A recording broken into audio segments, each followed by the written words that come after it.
News, आवाज महाराष्ट्राचा. महापालिका दादागिरीचा अड्डा नाही. महिला उपायुक्तांना धमकावणाऱ्या ठेकेदारावर कारवाई करा. विरोधी पक्षनेते भाऊसाहेब भोईर यांचा प्रशासनाला इशारा. पिंपरी चिंचवड महानगरपालिकेत महिला उपायुक्तांना एका ठेकेदाराकडून दमदाटी केल्याच्या प्रकाराने खळबळ उडाली आहे. या घटनेवर तीव्र प्रतिक्रिया देताना विरोधी पक्षनेते भाऊसाहेब भोईर यांनी प्रशासनाला थेट जाब विचारलाय. महापालिका म्हणजे दादागिरी करण्याचं ठिकाण नाही. ठेकेदार हे कामासाठी असतात, मालक म्हणून वावरण्यासाठी नव्हे. महिला अधिकाऱ्यांना धमकवणाऱ्यांवर तात्काळ कठोर कारवाई झाली पाहिजे, असं भोईर यांनी ठामपणे म्हटलंय. या प्रकरणात पुढे बोलताना त्यांनी या ठेकेदाराच्या पाठीमागे नेमकं कोण आहे असा थेट सवाल उपस्थित केला. प्रशासनाने हे प्रकरण गांभीर्यानं न घेतल्यास विरोधी पक्ष गप्प बसणार नाही असा इशारा त्यांनी दिला.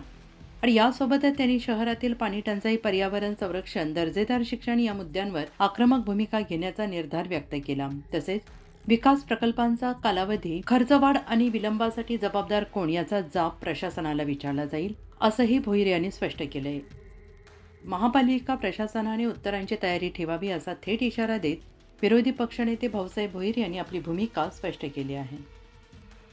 सेतू बांधण्यामध्ये जास्त वेळ घालवला, त्यामुळं ते हारी सेतूबद्दल मी रितसर माहिती घेईल. मी त्या संदर्भात आता भाष्य केलं होतं की कोणतेही रोड करत असताना केवळ डीपीमध्ये पाहून ते तर कराच, परंतु ट्रॅफिक जी लोक आहेत त्यांचे काही तज्ज्ञ समिती नेमून त्यांचे विचार, काही तज्ज्ञ माणसं ह्या शहरात विनामूल्य सल्ला देण्यासाठी तयार आहे. त्यासाठी कोट्यवधी रुपये सल्ल्यासाठी देण्याची काही गरज नाही.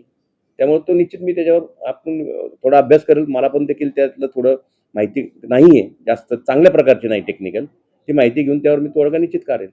किंवा ज्यामध्ये भ्रष्टाचार झाला असे कामं असेल त्या कामाची तुम्ही पाहणी करणार आहात, तर अशा अधिकाऱ्यावर काही कारवाई होईल काय वाटतं? नाही, मुद्दा असा आहे की एक तर प्रकल्प घेतलाय, तो प्रकल्प पूर्ण अवस्थेत जाण्यासाठी किती कालखंड तुम्हाला दिला होता, त्या कालखंडात ते पूर्ण झालंय का? नाही झालं तर त्याच्यावर काय कारवाई केलेली आहे? आणि मग ते खर्च का वाढलेला आहे? खर्च वाढलेला तर त्याच्यामुळे वाढला असेल तर त्याच्यावरती जबाबदारी. या सगळ्या गोष्टीचं मूल्यमापन मी केल्याशिवाय राहणार नाही. वेळ लागेल पण पोहोचणार आहे.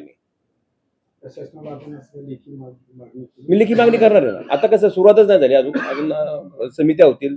आपण त्या समितीचं वाटप झाल्यानंतर मग खऱ्या अर्थानं कारभाराला सुरुवात होईल. उपाध्यक्षाखाली पदाधिकारी एक ठेकेदार आहेत आणि त्यांनी महिला उपायुक्त यांना शिव्या केल्याची घटना आहे किंवा दादागिरी केल्याची घटना घडलेली आहे, काय सांगा? त्या संदर्भात मी निश्चित माहिती घेईल, परंतु जर हे कृत्य झालं असेल तर ते अत्यंत हिनकारक आहे. म्हणजे अशा प्रकारचं, म्हणजेच त्यांच्या पाठीमागं कोणतरी आहे, त्यांची चौकशी होणं गरजेचं आहे. महानगरपालिका म्हणजे काय दादागिरीचा अड्डा नाही.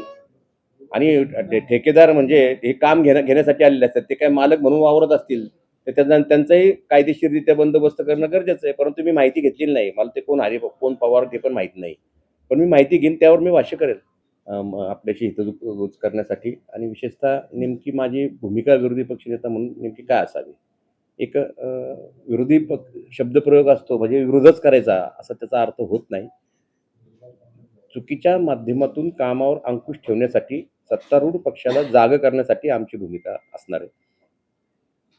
मला ह्याचं भान आहे की आम्ही महायुतीमध्ये राज्यात काम करीत आहोत.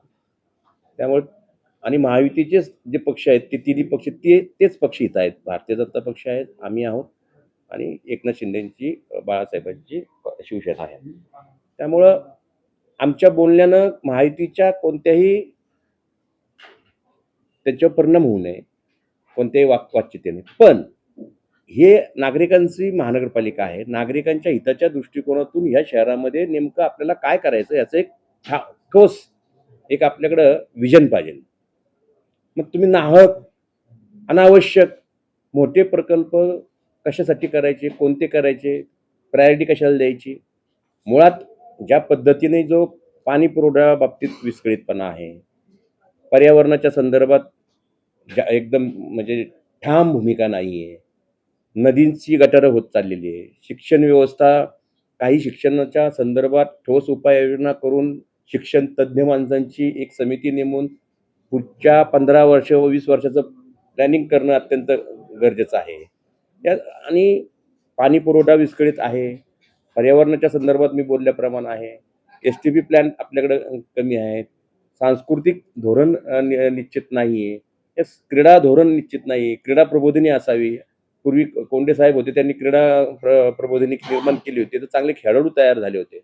या सर्व गोष्टीचा एक मॅप तयार केला पाहिजे पुढच्या 5 आणि माझ्या पुढच्या 5 वर्षामध्ये माझं शहर कसं असणार आहे याचं सत्ताधारी पक्षाने आमच्यासारख्या कार्यकर्त्यांना बरोबर सर्वांना घेऊन हे काम करणं अत्यंत गरजेचं आहे. त्या दृष्टिकोनातून आपल्याकडं हितगुज करण्यासाठी मी आपल्याशी आज चर्चा केली.